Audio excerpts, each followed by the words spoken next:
So this is Darlings Insurance Agency's annual Touch a Truck event. We've done this for 10 or 12 years now.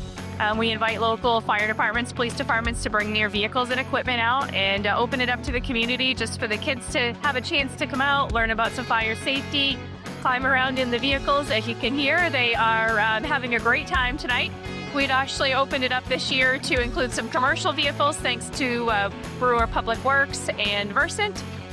And it's really just an all-around great community event. The ice cream truck is here. We've got free hot dogs, face painting, some games for the kids, and some great giveaways as well.